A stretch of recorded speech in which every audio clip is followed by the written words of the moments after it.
ಅಂತಾರಾಷ್ಟ್ರೀಯ ಮಹಿಳಾ ದಿನಾಚರಣೆಯ ನಿಮಿತ್ತ ದಾಂಡೇಲಿಯ ಲಯನ್ಸ್ ಕ್ಲಬ್ ಹಾಗೂ ರಾಷ್ಟ್ರೀಯ ಅಪರಾಧ ತಡೆ ಮತ್ತು ಮಾನವ ಹಕ್ಕುಗಳ ಭಾರತ ಪರಿಷತ್ ಅಡಿಯಲ್ಲಿ ಮಾರ್ಚ್ 8ರಂದು ದಾಂಡೇಲಿ ನಗರದ ಅಂಬೇಡ್ಕರ್ ಭವನದಲ್ಲಿ ಮಹಿಳೆಯರಿಗೆ ಉಚಿತ ಆರೋಗ್ಯ ತಪಾಸಣಾ ಶಿಬಿರವನ್ನು ಹಮ್ಮಿಕೊಳ್ಳಲಾಗಿದೆ ಎಂದು ದಾಂಡೇಲಿ ಲಯನ್ಸ್ ಕ್ಲಬ್ನ ಅಧ್ಯಕ್ಷೆ ಡಾಕ್ಟರ್ ಗೌರಿ ಶೇಖರ್ ಹಂಚಿನಾಳ್ ಅವರು ತಿಳಿಸಿದರು.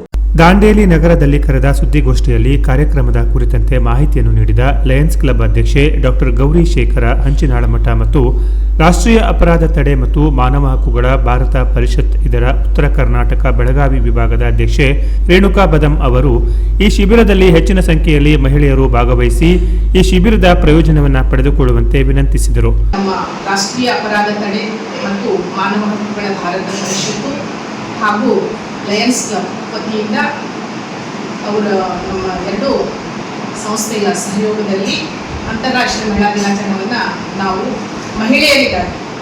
ಮಹಿಳೆಯರಿಗಾಗಿ ಉಚಿತವಾಗಿ ಆರೋಗ್ಯ ತಪಾಸಣೆ ಕಾರ್ಯಕ್ರಮವನ್ನು ನಾವು ಅವತ್ತಿನ ದಿನ ಹಮ್ಮಿಕೊಂಡಿದ್ದೇವೆ. ಹಾಗಾಗಿ ಇದು ಅಂಬೇಡ್ಕರ್ ಹಾಲಲ್ಲಿ ಈ ಒಂದು ಕಾರ್ಯಕ್ರಮವನ್ನು ನಾವು ಹಮ್ಮಿಕೊಂಡಿದ್ದೇವೆ ಬೆಳಿಗ್ಗೆ 10 ಗಂಟೆಯಿಂದ. ಹಾಗಾಗಿ ದಾಂಡೇಲಿಯ ಸಮಸ್ತ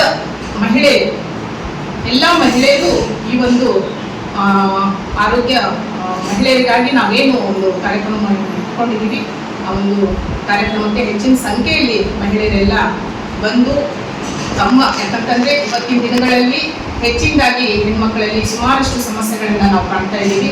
ಹಾಗಾಗಿ ನಾವು ಹಾಗೂ ಗೌರಿ ಮೇಡಮ್ ಅವರು ಸೇರಿ ಈ ಒಂದು ಕಾರ್ಯಕ್ರಮವನ್ನು ಹಮ್ಮಿಕೊಳ್ಬೇಕು ಅಂತ ವಿಚಾರ ಮಾಡಿ ಕಾರ್ಯಕ್ರಮವನ್ನು ಹಮ್ಮಿಕೊಂಡಿದ್ದೀವಿ. ಹಾಗಾಗಿ ಸಾರ್ವಜನಿಕರಲ್ಲಿ ವಿನಂತಿ ಏನಂತಂದರೆ ಹೆಚ್ಚಿನ ಸಂಖ್ಯೆಯಲ್ಲಿ ಮಹಿಳೆಯರು ಇದನ್ನು ಈ ಒಂದು ಕಾರ್ಯಕ್ರಮದಲ್ಲಿ ಭಾಗವಹಿಸಿ ಅವರ ಚಿಕಿತ್ಸೆಯನ್ನು ಪಡ್ಕೊಳ್ಬೇಕು ಅಂತ ವಿನಂತಿ. ಈ ಸಂದರ್ಭದಲ್ಲಿ ಲಯನ್ಸ್ ಕ್ಲಬ್ಬಿನ ಪ್ರಮುಖರಾದ ಡಾಕ್ಟರ್ ಶೇಖರ್ ಹಂಚಿನಾಳಮಠ, ಶಶಿಕಲಾ ಶೆಟ್ಟಿ, ರಾಷ್ಟ್ರೀಯ ಅಪರಾಧ ತಡೆ ಮತ್ತು ಮಾನವ ಹಕ್ಕುಗಳ ಭಾರತ ಪರಿಷತ್ ಇದರ ದಾಂಡೇಲಿ ತಾಲೂಕಾ ಅಧ್ಯಕ್ಷೆ ಪ್ರಮೀಳಾ ಮಾನೆ ಹಾಗೂ ಸಂಘಟನೆಯ ಪ್ರಮುಖರಾದ ಜಯಾ ನಾಯ್ಕ ಉಪಸ್ಥಿತರಿದ್ದರು. Canara plus news Dandeli.